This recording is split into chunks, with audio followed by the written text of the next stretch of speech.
বাবান, আরে ঠান্ডা লেগে যাবে। বাবান, আরে কমলা লেবুগুলো খেয়ে নে। বাবান, মাথাটা ঢা। বাবান, গায়ে একটু তেল দে না। বাবান, ভিডিওটা শুধুমাত্র তোমাদের জন্য, কারণ তোমাদের মারা কেমন কি রিঅ্যাকশন দেয় সেটার ব্যাপারে আছে ভিডিও। কটা বাজে দেখেছিস ঘরে দিয়ে? তুই এখনো বাড়ি ঢুকিস কেন? বাবা কিন্তু খুব চিল্লামিল্লি করছে, অশান্তি করছে। বাবা জিজ্ঞেস করছে ছেলে কোথায়, এখনো বাড়ি ফেরেনি কেন? আমি কি বলবো? ওই দেখ বাবা রাগ করছো, দেখেছিস? বাবান তাড়াতাড়ি ফিরে আয়, বাবা কিন্তু এখানে বিশাল রেগে বসে আছে। আলটিমেটলি দেখলি বাবা কি রাগ করছে, বাবা রেগে পুরো নাক ফাঁক ডাকতে শুরু করে দিয়েছে। এমন একটা ডাকতে শুরু করে দিয়েছে যে বোঝা যাচ্ছে না যে বাবা আসলে রেগে আছে। বাবা তো মনে হচ্ছে ঘুমিয়ে একবারে চৈতন্য লাভ করছে, চেষ্টা করছে। বাবা ভাবছে যে ছেলে যা ইচ্ছা করুক, আমার দেখা দরকার নেই, আমি তো ঘুমাই। সকালবেলা উঠে দেখা যাবে, কারণ আমার তো সকালবেলা উঠতে হবে, কাজ রয়েছে, অফিস যেতে হবে। ঘুমাই কাজ দেবে, মা আছে তো। ওর মা জ্ঞান জ্ঞানাক, আমি ঠিক পরে বুঝে নেবো, আমারই তো ছেলে। মা আমি একটু বন্ধুদের সাথে লাঞ্চ করতে যাচ্ছি। হ্যাঁ ঠিক আছে, কিন্তু বেরোনোর আগে কিছু খেয়ে যা। আমি একটু বন্ধুদের সাথে লাঞ্চ করতে যাচ্ছি, যে বেরোনোর আগে কিছু খেয়ে যা। আরে সত্যিকার তুমি যদি না খেয়ে জানো তাহলে মায়ের মনে খুব দুঃখ হয়। মায়ের মনে দুঃখ দিলে তুমি জানো তো, মায়ের মুখে মনে দুঃখ দিলে তোমার দুঃখটা কেমন বাড়তে পারে। তো জুতোরে এরকম খুলে এরকম ফাট করে মারতে পারে। কি হলো? কি করেছিস সেটা? তো কি দরকার ভাই, এরকম করার কোনো দরকারই নেই। তোমার মা যখন তোকে একবার বলেছে কিছু খেয়ে যাও, মানে যদি খেয়ে যাও, পারলে তুমি একটুখানি বিস্কুট ভেঙে গেলেও খেয়ে যাও, কারণ মা হচ্ছে মা, মায়ের উপরে কোনো কথাই হয় না। মা মা বলছিলাম, শোনো না, বলছিলাম যে দাঁড়া, আরো পরে শুনছি। শোনো না, তখন যেটা বলছিলাম এটা পরে শুনছি, দাঁড়া।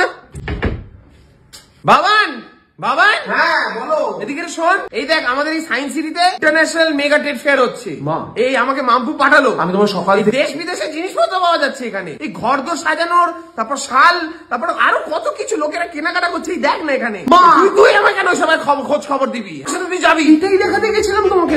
আবার কি না, আমি কিছু জানি না। হ্যাঁ ভাই তোকে হ্যাটস অফ, তোকে আমি হার্ট জট করে বলছি, প্লিজ এই ভিডিওগুলো আর বানাস না, নেওয়া যাচ্ছে না। কেন বলতো কিছু মনে করিস না, যারা তোর সাবস্ক্রাইবার তারা হয়তো বলবি তুমি এটা কি বলছো। আমি বলতে চাইছি একটাই কারণ, যে তুই যে ভিডিওটা বানাচ্ছিস না, এই ভিডিওটা আমি এক্সপেক্টই করিনি। আমি না দেখে জানতেই পারতাম না এই মারা এরম হয়। আর আলটিমেটলি তুই মাদেরকে এত সুন্দরভাবে তুলে ধরেছিস, কিন্তু এই যে ভিডিওটা দেখে আমার মন পুরো খুশ হয়ে গেল। সত্যিকারে মাকে কোনো কথাটা বলতেই না, মা তখন বলে তুমি দাঁড়া, পরে কথা বলছি, একটু দাঁড়া। তারপরে যখন মারা কথা বলে, সেই কথাটাই আমি বলতে চাই, কেন সেই কথাটাই তারা মারা বুঝতে চায় না, যে আমি যেটা প্রথমে বলতে গেছিলাম সেটাই তুমি আমাকে পরে বলছো। এটা বোঝো, এটা যদি তুমি বোঝাতে যাও না, বিশ্বাস করো সেটা বুঝবে না, তুমি ঝামেলায় পড়ে যাবে। এর থেকে বেটার কি চুপ করে থাকাই। মা এই যে তোমার দোকানের জিনিসপত্র, হ্যাঁ এখানে রাখ। আর এই খুচরো গুলো ফিরেছে, ওটা তোর কাছেই রাখ। হ্যাঁ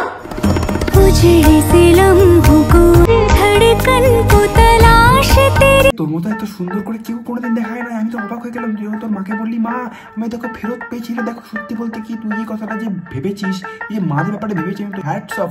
তুই আমার ব্যাপারে একটু ভাব না ভাই, আমি কত কষ্ট করি, আমরা কত কষ্ট করি লাইফে। আমরা কিছু ভিডিও বানাই, আমরা আনন্দ পাই।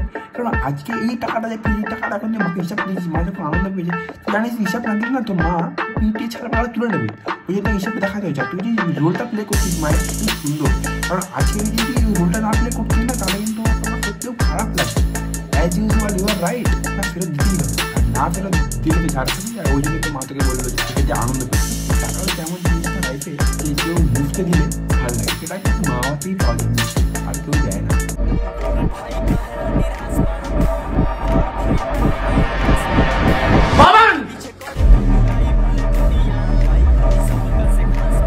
মারা কিন্তু মাই হয়। আজকে এই যে ছেলেটা যখন শুয়েছিল, তখন যখন ফট করে মারা ঢুকলো, বুঝতে গেছি মা খুব দেবে পিঠের মধ্যে কিল দুমদাম করে। সেই জায়গাটাকে ধরে রাখার জন্য থ্যাংক ইউ ভাই। তুই সেই যে মুমেন্টসগুলো যেগুলো আমাদের সঙ্গে ঘটেছিল বা ঘটে, এখনো অনেকের সঙ্গে ঘটে বা অনেকের সঙ্গে ঘটে না, তারা খুব দুঃখ পায়। তুই এই ভিডিওগুলো বানিয়ে মানুষকে অনেক খুশি করছিস, এটা আমার একদিন মনে হয়। কেন বলতো, তোর এই কথা, তোর এই ভিডিওগুলো দেখে না আরো ইন্সপায়ার্ড হচ্ছে। ইন্সপায়ার্ড হয়ে আমার জীবনটা আরো যাচ্ছে হয়ে যাচ্ছে, ওটা আমার পিছিয়ে করবে আর কি, বুঝতে পারছি। ব্যাপারটা করিস না, কিন্তু খুব চাপ হয়ে যাবে। তুমি আর কোনোদিন এরকম করে রেস্ট নিতে পারবো না। সবাই ভাববো রেস্ট নিতে, তোকে ওপর না পাই তোকে রেস্ট গেলে হয়তো পিঠের মধ্যে পারে কিল করতে পারে। আরে ঠান্ডা লেগে যাবে। আরে কমলা লেবুগুলো খেয়ে নে না, মাথাটা ঢা। গায়ে একটা মোটা কিছু দে। কমলা লেবুগুলো খেয়ে নে। তুই পাখাটা কোন সাহসে চালিয়েছিস? একটু গায়ে একটু তেল দে না। আরে কমলা লেবুগুলো খেয়ে নে না, মাথাটা ঢা। গরম জলে ঠান্ডা হয়ে যাচ্ছে, তাড়াতাড়ি স্নান করে নে। কমলা লেবুগুলো খেয়ে নে, গায়ে একটা মোটা জামা দিয়ে বের। আলটিমেটলি আমি যখন এই ভিডিওটা দেখলাম, আমি আমার মায়ের কথা মনে পড়ে গেল। আমি কোল্ড ড্রিঙ্কস খাবো, ফ্রিজে আছে না, কোল্ড ড্রিঙ্কসটা অতিথিদের জন্য। মা রসগোল্লা খাবো, ফ্রিজে আছে। বললাম তো রসগোল্লাও অতিথিদের জন্য। অন্তত চকলেটটা খাই, ওটাও অতিথিদের জন্য। কেন তুই জানিস না যে অতিথি আসবে? কি বেয়াদব হয়ে গেছিস? মাথাটা তোকে দেখলে আমার মাথা গরম হয়ে যাচ্ছে। বাবু তুই জল খাসনি অনেকক্ষণ, যা জল খেয়ে নে। না গো মা, জলটাও অতিথিদের জন্য। হোয়াট ইজ দিস ভাই? তোমরা তো পুরো একবারে মনের কথা একবারে বাইরে বার করে আনছো, এত সুন্দর করে বার করে আনছো যে দেখে আমার মুখের ভিতরে পুরো একবারে আগুন চলে যাচ্ছে যে কি করে এরকম হতে পারে? তুমি কি করে এত সুন্দর করে ভিডিও বানাতে পারো? সুন্দর ভিডিও বানানোর পরে আমার মায়ের কথা মনে পড়ে গেল। বাবান বাবান সর্বক্ষণ ফোনে নিয়ে পড়ে আছে সারাক্ষণ ধরে। মাসিমণিরা একটু চলে আসবে, এসে লোকজন কি দেখবে, ঘর দর কি ছিঁড়ি করে রেখেছে। এই চাদরটা বাদ। আরে পেতে দিচ্ছি, এত কথা শোনানো কি আছে?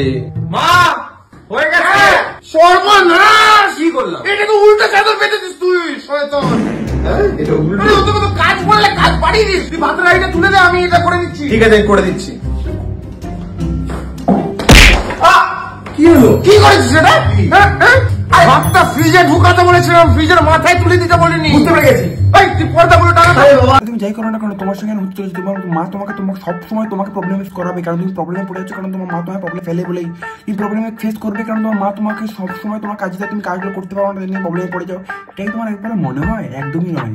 মারা হচ্ছে এমন একটা জিনিস, যদি মনে করো একটা সময় যে মা বিশাল বকে, মা ফালতু বকে, মা কথা শুনে লাভ নেই, কিন্তু আলটিমেটলি কি জানো তো, মাই ওই জায়গাটা আর কেউ নয়। আমার মা আমার কাছে বেস্ট অ্যান্ড পারফেক্ট।